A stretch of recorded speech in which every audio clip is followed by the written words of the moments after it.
If hot prospects ask questions and show a genuine interest in the product or service, how come the salespeople can't secure appointments to just go and meet with them?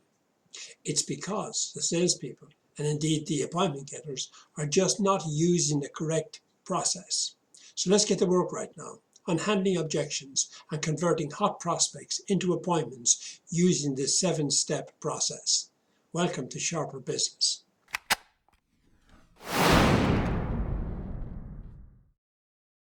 This is step 7 in the 7-step process. And if you haven't seen steps 1 to 6, it's highly recommended you check them out first to get maximum benefit from this step 7. Using the script, as outlined in step 6, is currently winning thousands of appointments for salespeople as we speak, for the following 8 reasons. 1, the hot prospect respects your professionalism. You've listened. 2, you sought their permission before launching into a sales pitch. You've taken very little of their time. The script only took 45 seconds. They understand exactly what you're selling. You got to the point very rapidly. You're going to be in and out in 10 minutes. You're going to leave it with them because you're not a pushy salesperson.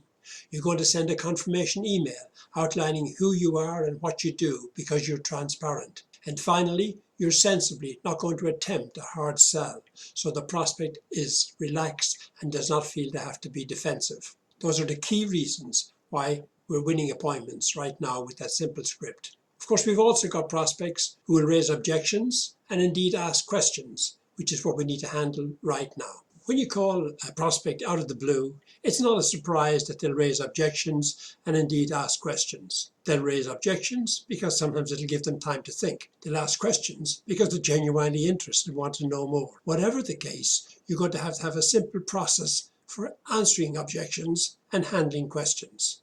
And the following is a list of 8 common questions, objections that are raised. How does your product or service actually work? What do you charge? We have 6 months left on our current contract.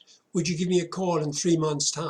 How long does it take to install or complete your product or your service? Our current supplier has been with us for 10 years and we have no plans for changing. What is your minimum order? We're all crazy busy at the moment. Would you give us a call in 3 months' time? Of course they're busy. All successful people are busy. And finally, you said other companies use your product or service. May I have some references, please? All of these are good buying signals that need to be dealt with properly. Any salesman worth his salt will see this list of objections and questions as clear buying signals. They will see them as positive interest on behalf of the prospect in the product or service. And the salesman will want to handle them with kid gloves. He will want to answer the questions just like you'd expect he would. It's the obvious and the natural thing to do, to go ahead and answer the question. The salesman will not only answer the question, but depending on his experience, will want to demonstrate massive knowledge he has. He will want to show how helpful he is, and he'll want to show how transparent he is. So frequently you'll find that he will go into great detail and not just give a simple yes/no answer to the question, but he'll want to give it a qualified and explain it in great detail. Of course, while the salesman is doing this, what is happening in the prospect's mind? The truth is, what he's doing is he's lining up his next question.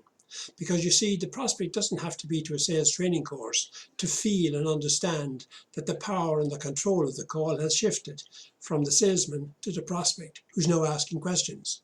And the prospect will line up his next question. And the salesman will do what he did in the first question, proceed to continue to show his knowledge, and indeed his helpfulness, and indeed transparency, by answering the second question. And of course, while he's doing that, the prospect will proceed to ask one more question. And the salesman, having answered 2, couldn't possibly refrain from answering the third, so of course he'll be consistent and answer the third question. But you can see what's happened here now. There's a pattern has changed from the salesman being in charge and in control to the prospect taking control and asking the questions. And it'll continue like that, to the point where eventually the prospect will say, I'm very grateful. Thank you very much. You've been very helpful. I found it all very interesting. I'll tell you what I don't like to do is perhaps you want to send me a brochure and we'll give it some thought and we'll be in touch. So from a salesman point of view, there's a dreadful situation occurring where the salesman is now feeling he's losing the opportunity. And of course, the reality is he's lost it. And he's looking and he's grasping at straws and he's looking for an appointment for his reasons and not the prospects. And he's going to say something daft like, well, can't I come and see you on Tuesday? And the prospect is going to say, well, there's no need. You've answered all my questions. I'm very grateful to you for that. You've answered them very professionally and we were very helpful. I don't see there's any need for that. And the salesman said, well, I'll be in your area on Thursday. And the prospect is going to say, look, I understand and appreciate that, but there is no need. You've answered all my questions and I'm very happy. So if you'd now be good enough just to send me a brochure and we'll give it some thought and we'll give you a call. And the salesman says, because he's polite, thank you, and puts the phone down. And he hasn't got an appointment. And the salesman will have to think of how's he going to tell his manager and the marketing department, I didn't get a meeting. Weren't they interested? Or they were very interested. Well, if they're very interested, how come we didn't get a meeting? Did they ask any questions? Loads of questions, and I answered all of them competently. Oh, I think you would. And you couldn't get a meeting? No. So you can see what has happened here is the salesman had a beautiful opportunity and blew it. And we're going to have a look next on how he could have salvaged it. Is there a better way? And of course there is. So I think you'll agree that from that simple illustration that the salesman did not achieve the desired outcome. I think it's fair to say that it all went wrong. And where did it go wrong? I think it's abundantly clear. It went wrong when the salesman lost his sight of his objective. He forgot what the purpose of the call was, which was to sell an appointment and not to sell the product or service. The salesman got lured into talking about the product or service because that's where the prospect led him. And the salesman couldn't resist the temptation to start going into sales mode, talking about the features and the benefits and the attributes of the product or the service, and going into such detail that the prospect was really impressed, to the point where the prospect heard everything he wanted to hear. And the salesman made himself redundant in terms of a sales meeting because he went into the sales mode on the phone. I think it's also true to say that the salesman lost control of the call completely, to the point where the prospect took control. And the prospect was asking all the questions, and the prospect decided when to terminate the call. I think it's also true to say that the salesman failed to regain control whatsoever. You see, for calls like this, phoning a hot prospect, the salesman should anticipate objections and questions and decide on a plan beforehand of how he or she is going to handle them. And it is good to have a process for each call, that you handle them all the same way, focusing on the goal, which is to get the appointment. See, I'll give you a simple illustration. If you take, how does your product or service actually work? An answer for that to the prospect would go something along the lines, Mr. Prospect, thank you for your interest. And what you're saying is you'd like to know how does the product or service actually works. Well, can I tell you, there's nothing I would enjoy more than going into great detail and telling you exactly how it works. But what I'd like to do right now is if to agree that we get together very briefly for no more than 10 minutes of your time, when I will demonstrate to you exactly how it works. And then what I'd like to do, Mr. Prospect, is to leave it with you, because I think you'll be the best judge as to when you might need our service. And if we could fix an appointment right now, what I'd like to do is to send you a confirmation email outlining who we are and what we do. Now, how does Tuesday sound? And the prospect comes back and he says, what are your charges, Mr. Prospect? What you're saying is you're interested in our charges. And you know something, Mr. Prospect, I would love to go into detail on our price structure. But what I'd like to do right now, if it's okay with you, I'd love to get together with you for, very briefly, no more than 10 minutes of your time, when I will demonstrate to you exactly our price structure. I will show you our discounts, and I will show you our guarantees. And then what I'd like to do, Mr. Prospect, is to leave it with you, because I think you'll be the best judge as to when you might need our service. And if we could fix an appointment right now, what I'd like to do is to send you a confirmation email outlining who we are and what we do.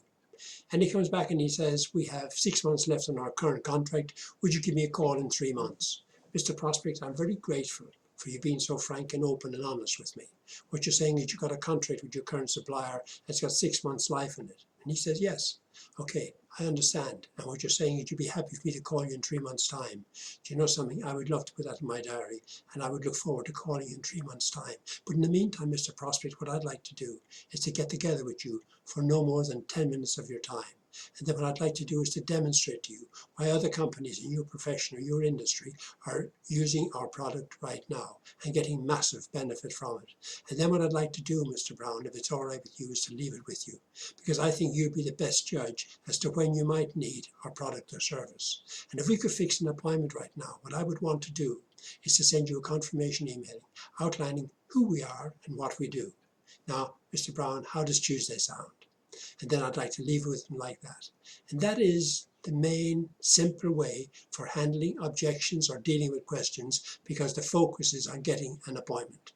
So the purpose of the call is to sell an appointment and not to sell your product or service. This 7-step process, the 7 Ps, is all about securing appointments with hot prospects.